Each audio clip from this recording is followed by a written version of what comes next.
Bulletin की शुरुआत करेंगे आम आदमी के मताधिकार से। राहुल गांधी ने एक बार फिर चुनाव आयोग पर कई बड़े सवाल खड़े किए, जिसका चुनाव आयोग ने क्या जवाब दिया दिखाते हैं आपको रिपोर्ट में।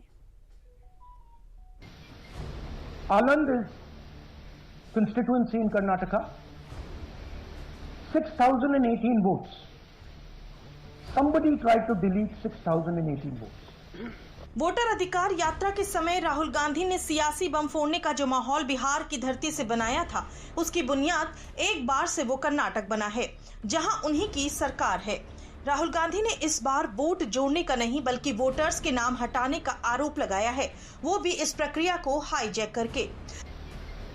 Anand is constituency in Karnataka, 6,018 votes.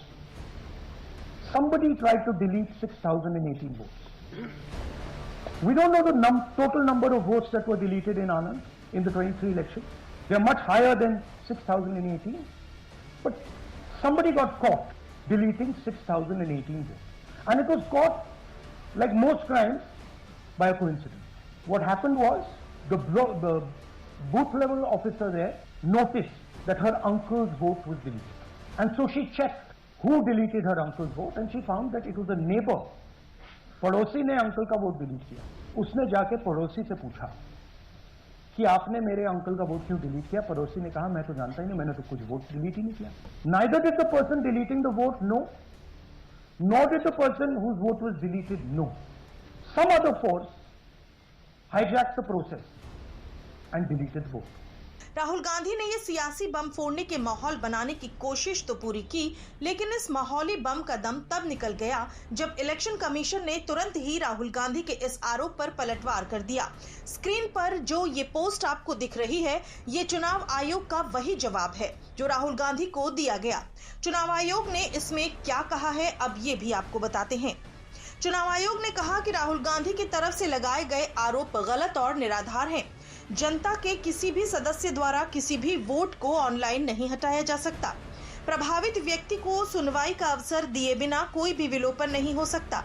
2023 में आलंद विधानसभा क्षेत्र में मतदाताओं को हटाने के कुछ असफल प्रयास किए गए थे और मामले की जांच के लिए ईसीआई के प्राधिकारी ने खुद एक एफआईआर दर्ज कराई थी। रिकॉर्ड के अनुसार आलंद विधानसभा क्षेत्र 2018 में सुभाद गुट्टेदार बीजेपी और 2023 में BR पाटिल कांग्रेस ने जीता था।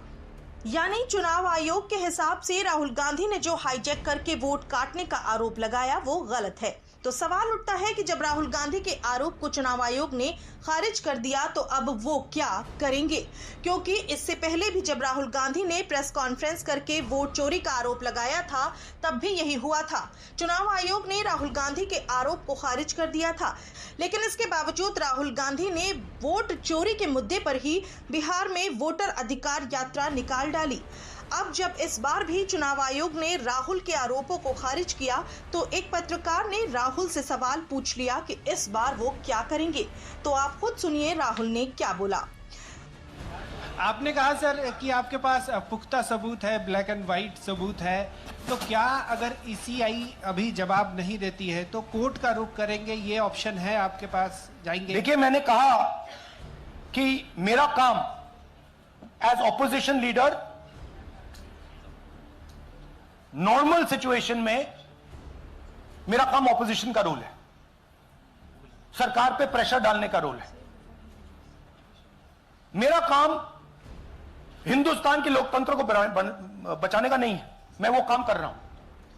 राहुल का ये बयान कितना सही है कितना नहीं ये आप खुद तय करिए, लेकिन लोकतांत्रिक संस्था पर बार बार ऐसा प्रहार करना और उसके बाद जब चुनाव आयोग जवाब भी देता है, इसके बावजूद इस मुद्दे को इस तरह से खींचना राहुल गांधी की मंशा पर सवाल जरूर खड़ा करता है और बीजेपी ने प्रेस कॉन्फ्रेंस कर ये काम कर भी दिया। चुनाव दर चुनाव हार और जनता से नकार दिए जाने वाले एक नेता जिनके नेतृत्व में लगभग 90 चुनाव कांग्रेस पार्टी है, उनकी हताशा निराशा दिन पर दिन बढ़ती जा रही है और आरोपों की राजनीति को इन्होंने अपना आभूषण बना लिया है। जब इन्हीं के लगाए गए आरोपों को ऑथेंटिकेट करने के लिए कहा जाता है तो पीठ दिखाकर भाग जाते हैं, शपथ पत्र देने के लिए कहा जाता है तो मुकर जाते हैं। गलत और निराधार आरोप लगाना राहुल गांधी जी की आदत बन गई है। आज की प्रेस कॉन्फ्रेंस में हाइड्रोजन बम फोड़ने वाले थे, फुलझड़ी से काम चलाना पड़ा, वो भी खुश हो गए। क्या हो गया? इलेक्शन कमीशन ने बड़ा स्पष्ट कहा है कि no deletion of any vote can be done online by any member of public. Online किसी भी वोट को नहीं काटा जा सकता। इलेक्शन कमीशन ने मोबाइल नंबर पहले ही उपलब्ध करवा दिए हैं, आईपी एड्रेस अगर दे दिए हैं, अगर मोबाइल नंबर दे दिए, आईपी एड्रेस दे दिए, तो कांग्रेस शासित राज्य की कर्नाटक की सीआईडी ने अब तक क्या किया?